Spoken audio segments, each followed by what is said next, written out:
lanjutkan kembali perbincangan pemirsa. Mas Bimo, maaf sekali tadi sebelum jeda kami tidak bisa dengan clear mendengarkan suara ataupun juga penjelasan Mas Bimo. Semoga sekarang sudah bisa diperbaiki sehingga bisa jelas kita mendengar.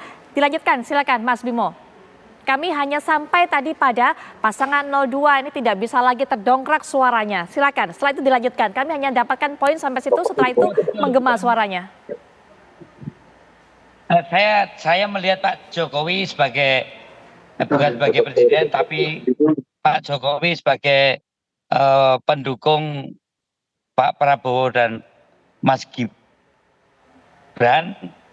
masuk ke Jawa Tengah memang punya latar belakang bahwa memang suara Pak Prabowo dan Mas Gibran tidak akan bisa mendongkrak dalam situasi atau saat momen kampanye ini. Ini yang terlihat bahwa untuk Jateng DIY ini yakin Pak Ganjar Pranowo wilayahnya memang Jawa Tengah, yang satu-satunya calon yang mendapatkan 50% ke atas jumlah suaranya di antara paslon lain. Di Jawa Timur basisnya katanya Pak Prabowo menang juga tidak di atas 50%, di Jawa Barat juga tidak, dan disitulah sebenarnya kedatangannya Pak Jokowi itu adalah upaya bagaimana taktik yang saat ini digunakan dengan mengadakan kunjungan-kunjungan ke wilayah Jawa Tengah ini jelas arahnya adalah untuk mengurangi pengaruh elektoral Pak Ganjar di Jawa Tengah. Cuma memang saya anggap tidak mungkin itu berpengaruh secara besar. Pengaruh sih pasti ada. Jawa Tengah kekuatan Pak Ganjar relatif kuat karena dia adalah 10 tahun menjadi gubernur. Juga relasi yang lain seperti Mbak Atikoh, bahkan Alam ini mempunyai kekuatan yang besar dan jejaring yang ini sulit dipatahkan ya. Karena jejaring di sini ada kepala daerah, ya ada Aryo Bimo juga yang udah 20 tahun jadi anggota DPR. Kita punya 29 anggota DPR RI di Jawa Tengah. Kita punya 21 kepala daerah. Kita punya ketua DPR menang di hampir di 32 kabupaten kota. Nah, jejaring-jejaring ini yang mempunyai pelembagaan political bonding terhadap masyarakat Jawa Tengah. Terakhir saya dengar kades-kades dan lurah yang dipanggil-panggil, ya kades sendiri pada saat dipanggil ya kelihatan takut. Tapi kades kan juga berpikir bahwa sebentar lagi juga ada Pilkades. Dia juga melihat bahwa pendukung-pendukung kades ini kan pendukung GP ya, yang jumlahnya cukup besar di Jateng. Jadi saya melihat bahwa kunjungan kerja di Pak Jokowi dengan merek sembako, merek pupuk, dan juga merek sertifikat, ini pasti ada pengaruh tapi tidak terlalu signifikan untuk mendowngrade suara Pak Ganjar. Karena memang Jawa Tengah ini jejaring terinstitusionalisasi tokoh-tokoh kepala daerah, bahkan Aryo Bimo pun di dapilnya juga punya pendukung-pendukung kades yang dia bukan PNS, dia bukan lurah PNS, tapi dia adalah sama dengan kita tokoh-tokoh politik. Jadi saya lihat bentuk-bentuk hal yang fatal yang saya dengar ini dari mereka-mereka yang lapor ke saya, seperti penekanan kepada kades dan perangkat desa ini justru menjadi bumerang karena mereka sadar ya bahwa ada tekanan-tekanan, tapi mereka juga tahu bahwa tekanannya dalam bentuk apa, Mas Bimo? Tekanannya dalam bentuk apa, Mas Bimo? Ada instruksi-instruksi khusus? Oh, ada pemanggilan oknum ya dari berapa Kejari, dari Kapolsek ya, bicara soal eh, dana desa, kemudian juga terkait dengan ada ancaman kalau tidak mendukung, tidak mendapatkan bantuan-bantuan untuk kedepannya. Ini ada dilakukan oknum ya. Baik, Tidak baik. semua, yang bahkan laporan pun juga dari kawan-kawan TNI dan Polri sendiri Baik, Mas yang Bimo. memang dia menyampaikan itu. Jadi kita tetap cita TNI, cita Polri, hanya ada beberapa oknum-oknum yang melakukan itu. Juga masalah ini yang baru-baru aja demo, loh PDI Perjuangan itu adalah penginisiasi 9 tahun ya untuk jabatan Kades Baik. ya, selama 2 periode 18 tahun. Kemudian diancam-ancam bahwa kita nggak dukung. Loh, saya Aryo Bimo bisa dilihat, saya pertanggungjawabkan 9 tahun jabatan Kades itu akan menjadi substansi perubahan Baik, di Mas Bimo. RUU desa. Ya, Ini kami dipakai untuk dapatkan sampai ancam-ancam poin gitu. ya, Tapi sampai poin di situ. monggo lah, saya tidak melihat ancaman-ancaman itu dilakukan oleh Pak Jokowi. Orang Jawa Tengah Pak Jokowi tetap di hati, tetapi Ganjar dinanti.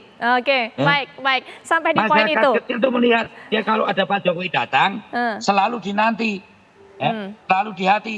Tapi Ganjar dinanti, Oke. bukan Pak Prabowo dan Mas Gibran yang dinanti untuk capres Oke, presiden berikutnya. baik. Saya kira itu. Baik, Mas Bimo, baik. Kang Aceh, silakan diberikan tanggapan. Jadi Mas Bimo sudah menjelaskan bahwa kunjungan dari Pak Jokowi sepertinya bukan hanya semata-mata untuk menjalankan tugas di sana, tapi kemudian ini juga salah satu upayanya untuk bisa mendongkrak elektabilitas dari Pak Prabowo, dari Mas Gibran yang dikatakan sudah mentok kalau katanya tadi Mas Bimo, sehingga kemudian harus datang ke wilayah Jawa Tengah dan juga wilayah DI Yogyakarta. Bagaimana kemudian melihatnya, Kang Aceh?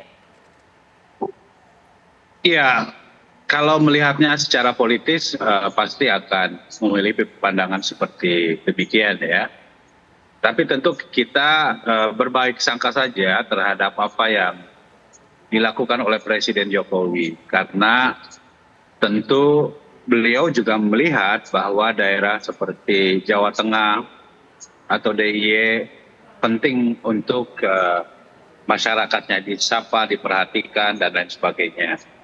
Namun satu hal yang harus saya tegaskan bahwa apa yang dilakukan oleh Presiden Jokowi tentu dalam kapasitas beliau sebagai presiden ya, dan tidak ada kaitan sama sekali dengan kampanye pasangan 02. Nah, yang kedua adalah bahwa kalau orang mengasosiasikan itu dengan pasangan 02, ya tidak salah juga.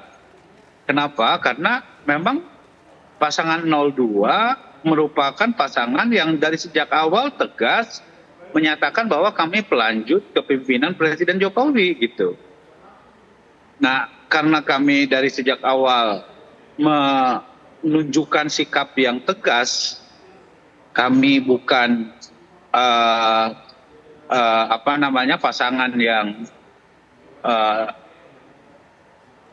memiliki kesamaan visi dan gagasan dengan berbagai kesuksesan dari pemerintahan Jokowi, maka kalau dinilai bahwa masyarakat pasangan 02 mengasosiasikannya dengan apa yang dilakukan oleh pemerintahan Jokowi, menurut saya itu sesuatu yang wajar saja gitu ya.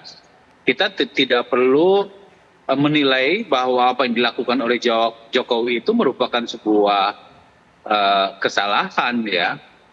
Karena bagaimanapun tentu Presiden Jokowi pun juga menginginkan agar berbagai program-program yang telah dirintis oleh beliau itu penting sekali legasi-legasinya itu dilanjutkan oleh kepemimpinan selanjutnya gitu. Nah, bagi kami misalnya tadi yang disampaikan kasus-kasus oleh Mas Arya Bima tentang intimidasi, netralitas dan lain-lain, ya kalau memang ditemukan kasus seperti itu, ya silakan saja laporkan kepada Bawaslu atau mekanisme yang menilai kecurangan dari berbagai potensi kecurangan dan penyelewengan tersebut gitu ya. Cara-cara seperti itu bukan cara-cara yang kami lakukan, ya. Kami tidak terbiasa melakukan cara-cara intimidatif, cara-cara pemaksaan dan lain sebagainya. Nah, karena itu sekali lagi Mbak Pupi, ya, kalau misalnya Pak Presiden Jokowi makan bareng dengan Pak Prabowo, ya itu harus dilihat dalam kapasitas beliau sebagai menteri. Pak Prabowo gitu kan, ya beliau misalnya menjalankan peran-perannya sebagai kenegaraan, tentu itu harus dilihat sebagai bagian dari tugas negara yang harus dilakukan gitu. Jangan sampai misalnya di satu sisi ingin tetap mendukung mendapatkan efek elektoral dari kepemimpinan Presiden Jokowi, tetapi di sisi lain ya kita tidak tegak lurus terhadap apa yang menjadi arah dari kebijakan Presiden Jokowi itu sendiri. Baik. Jadi karena itu bagi kami Mbak Pupi, apa yang dilakukan oleh Presiden sekali lagi itu tidak terkait dengan